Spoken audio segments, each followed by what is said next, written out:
y'all. Welcome back to our very bookish channel. My name is Amanda and I run this channel with my friend Jen, and we just have all kinds of bookish content for you guys. If that's something you're interested in, click that subscribe button. And in this video, we are going to be revealing our February secret TBR book pick. And our theme for the month of February is blind date with a book.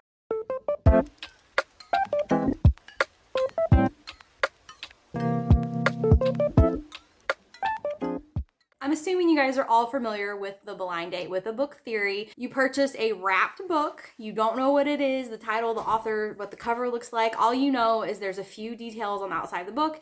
And based on those details, you pick a book and you go home and unwrap it. So that's what we're doing for this video. I am really nervous. I ordered my book from an Etsy shop, and I'm gonna explain and give a bunch of details about this shop in a minute. But first, I wanted to show you guys a little clip that I filmed when I first opened my package I got in the mail. So I took off the mailing package and I pulled out my blind date with a book, and I was so surprised at how cute this book was. So here it is. We are going to be doing our secret February book pick of the month, and we decided to do the blind date with a book theme because it's February. And I know Jen purchased her book from, I think, a Barnes & Noble that's near her. There were no bookstores near me doing the blind date with a book, so I purchased mine online, and I just want to give a shout out to the Etsy business that I purchased this book from. It's the book treehouseshop.etsy.com. I got my book yesterday. I took it out of the mailing envelope, but look how cute this is, y'all. Look how cute. It's a thriller book. Obviously, the blue is the theme.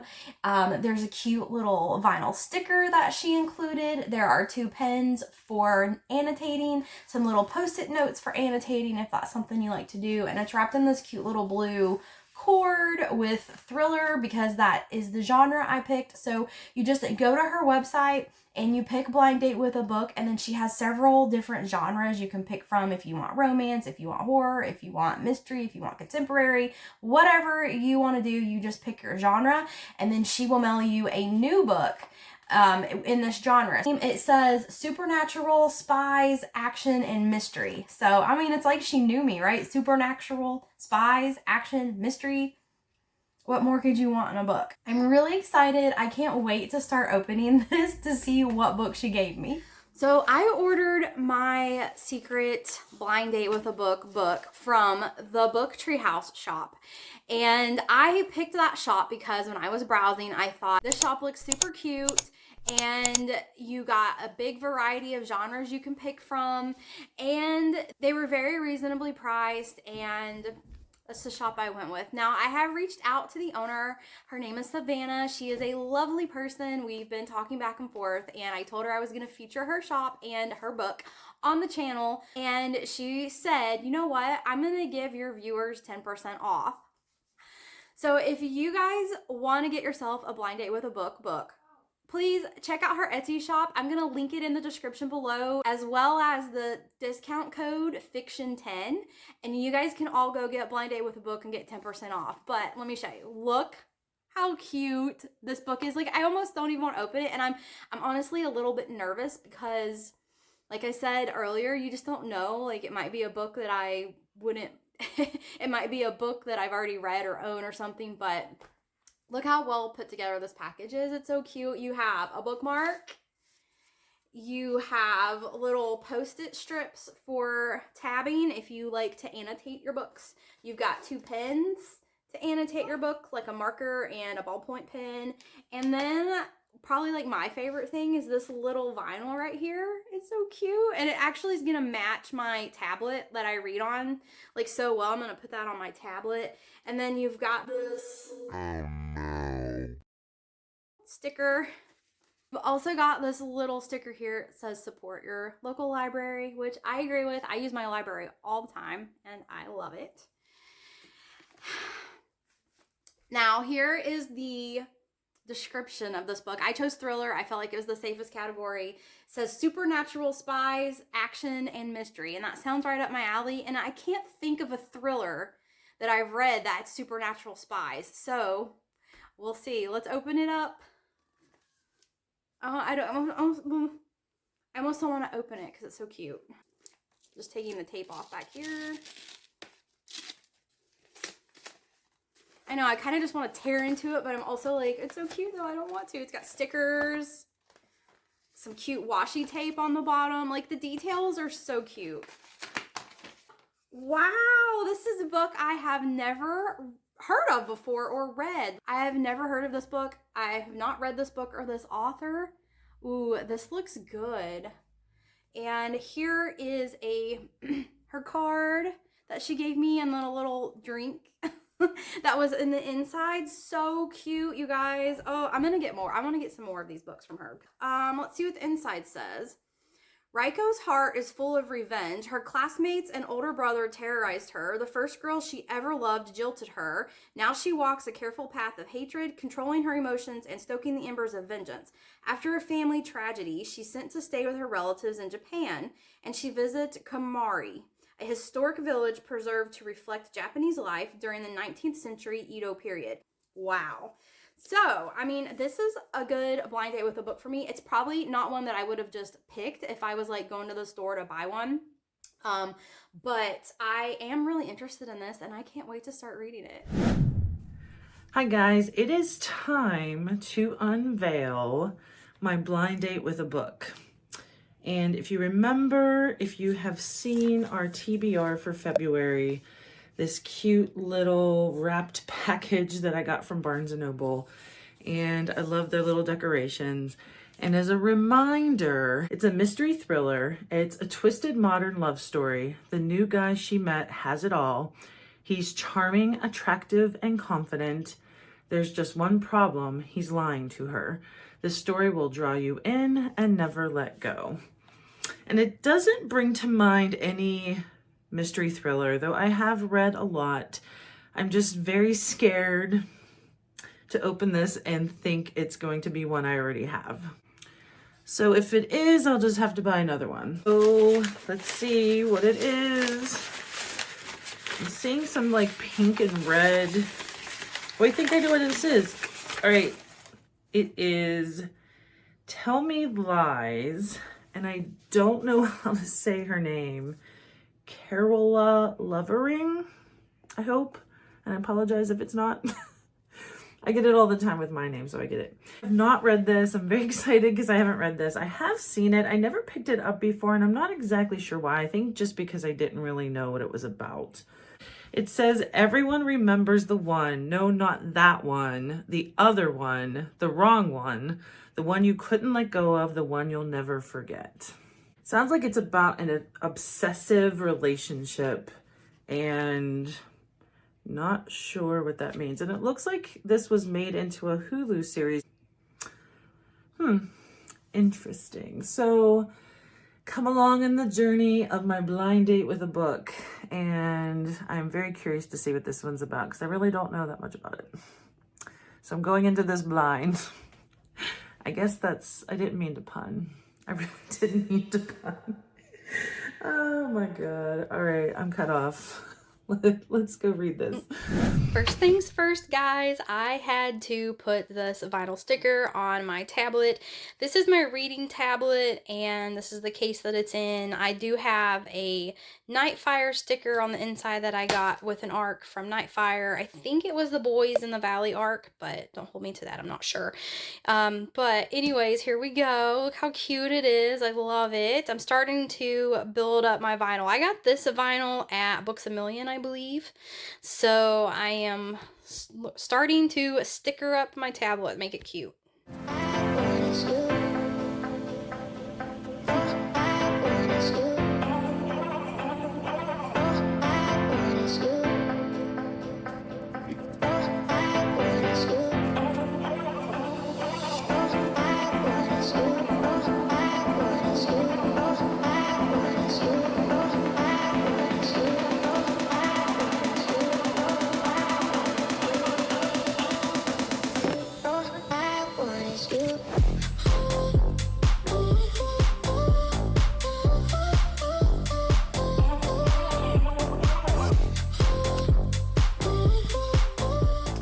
All right, I am about over 100 pages in, and there were a couple times I was going to make a video, but I feel like I was going to prematurely complain because it's different than I thought it was going to be. Since it said mystery thriller on it, I thought like typical mystery thriller slash, I guess I'm thinking of psychological thrillers, they tend to just read differently. I don't even know. That's one of the reasons why I didn't want to make a video yet, is because I don't think I can put into words what I'm trying to say. This one reads more like fiction, and it's not literary fiction. I think this is the type of book that's hard to put in a genre.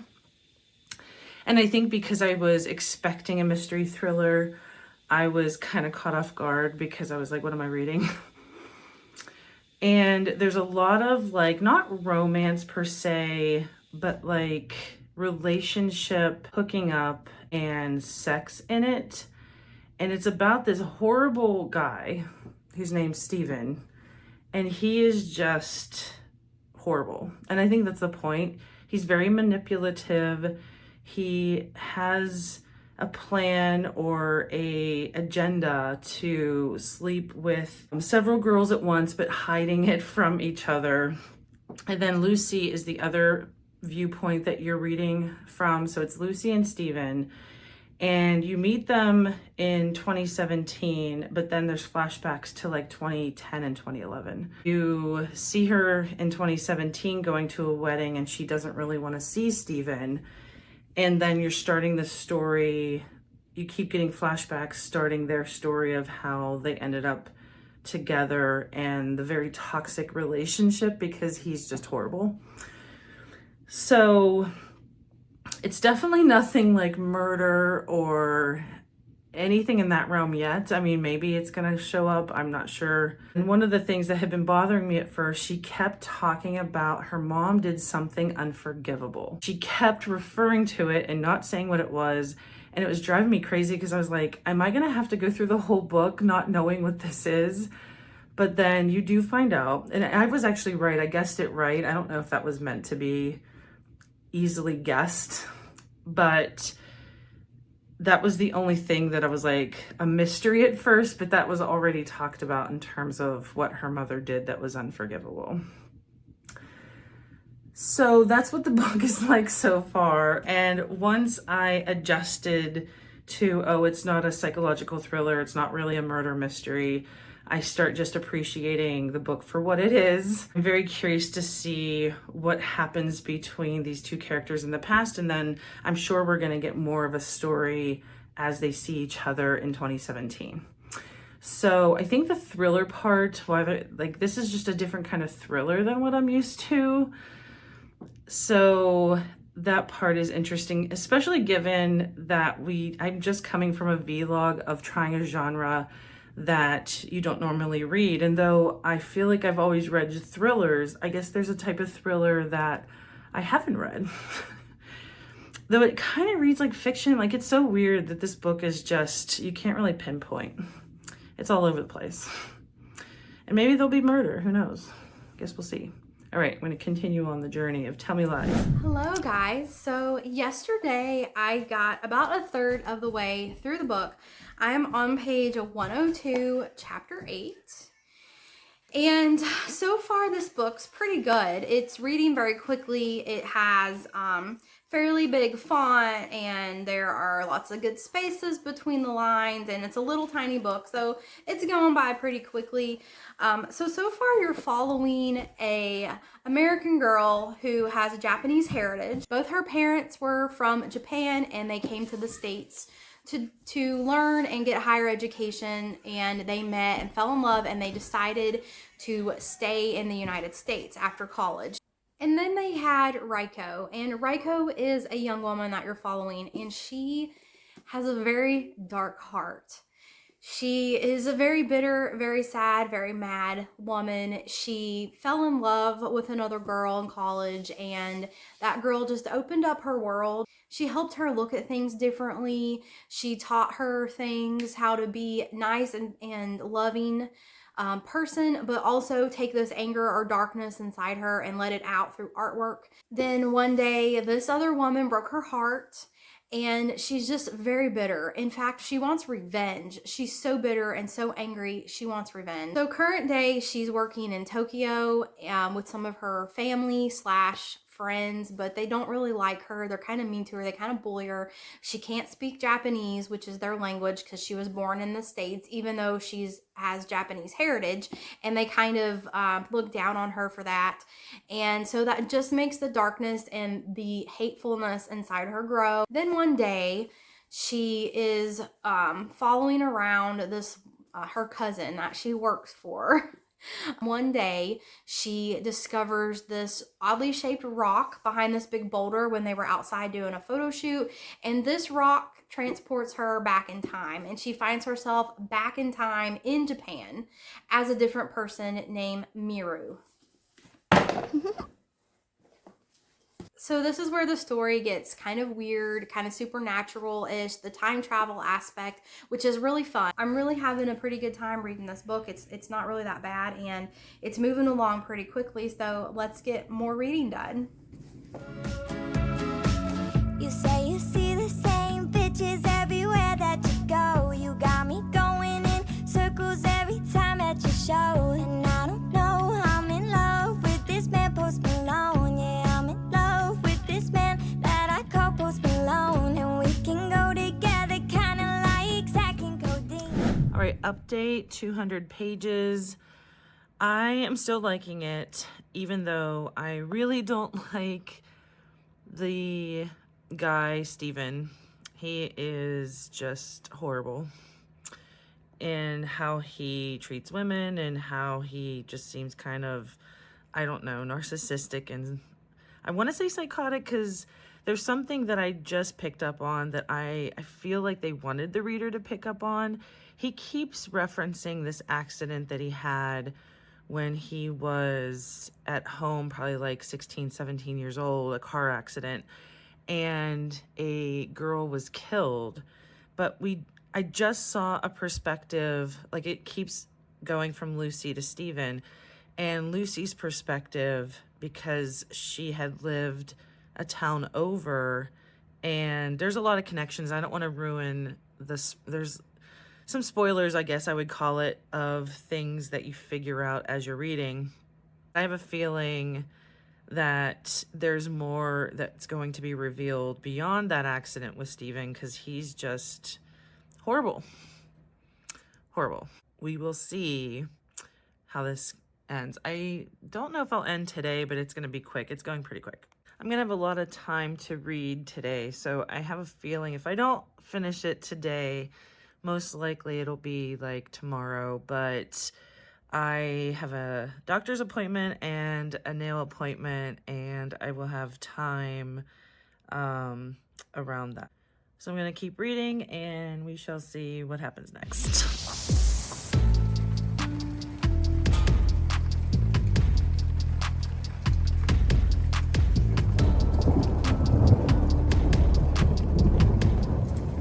Thunderstorms are like the perfect day to read. Though I feel like it's kind of weird having a thunderstorm in February.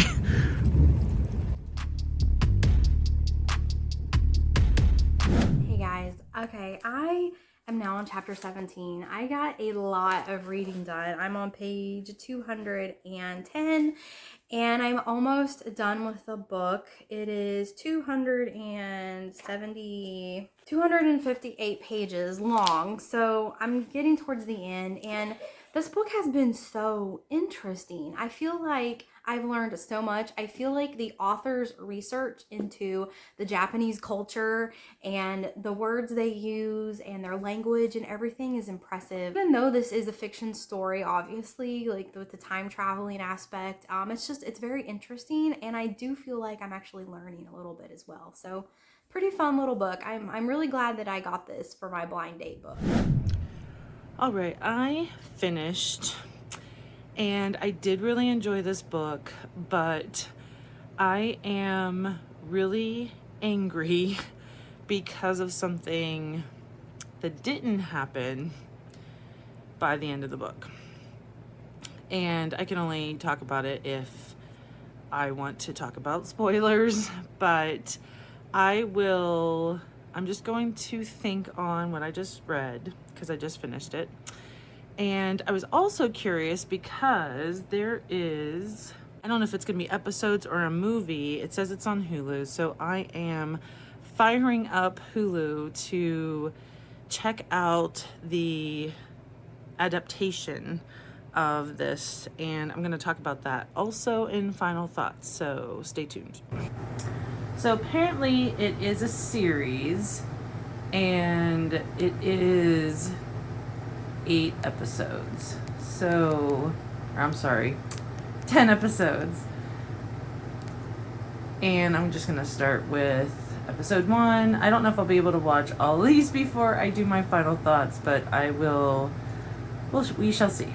It's intended only for mature audiences. Your discretion advised.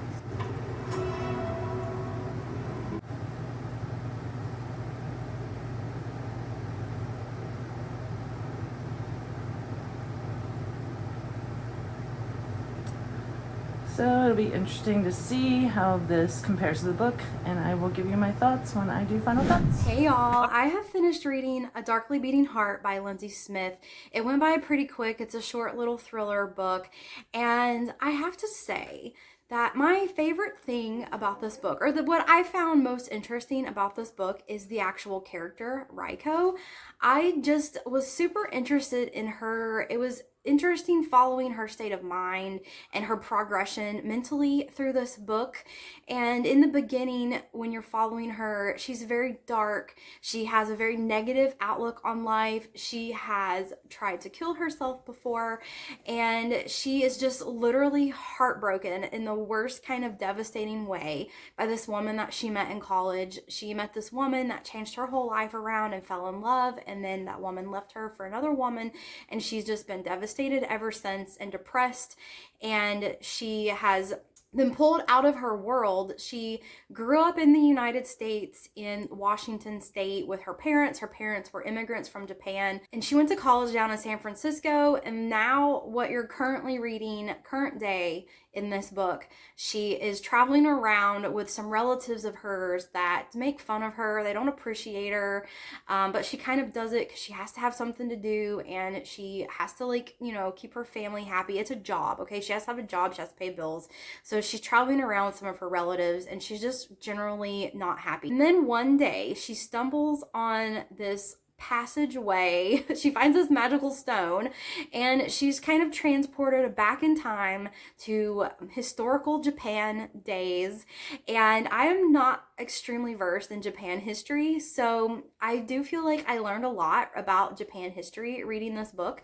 But she's transported back in time, and there's like some political things going on. There's samurai in the book, and she kind of discovers herself. So it's a little twisty. Okay, it is a thriller, I guess. It's a little twisty. It's time travel. So there's some like paranormal kind of aspects in there, and it's an okay book. If any of these things sound interesting to you, you know, learning a little bit about old Japan in a fictional setting, or time travel aspect, or maybe just reading a story about a young woman kind of going through this dark time in her life, then I would say pick this one up. Like I said, it's really short, so it's not like a terribly huge commitment. If you do want to read this book, you should be able to go through it pretty quickly. All right, here are my final thoughts. It's been a couple days now after I read, and I also watched a couple episodes of the adaptation on Hulu. I didn't really care for the show. They did make some changes. It wasn't about what they changed, though that was a little like grating on me. I didn't necessarily like the choices of actors in the roles either. And I think it's hard anytime you read something and then watch either a TV series or a movie, how they change the book sometimes, I think, is why people always prefer the book. And I know why they had to make the changes. This book is very much internal dialogue and you see internal dialogue with Stephen, internal dialogue with Lucy. Those are the two perspectives you see throughout the whole book. And you get the flashbacks, and I don't even know if I would call it flashback. You're just presented as a reader to what was happening between them at college, and then you see current day. Though current day, well, I say current day, it was 2017 is what it says. You don't get a lot of 2017 Lucy and Stephen. You mostly get the time they're at college and both what happens to them individually, and then you also see how they connected and had all the issues that they had. I have been struggling with how to say a lot of this because what I want to talk about, if someone wanted to read this, it would ruin the book.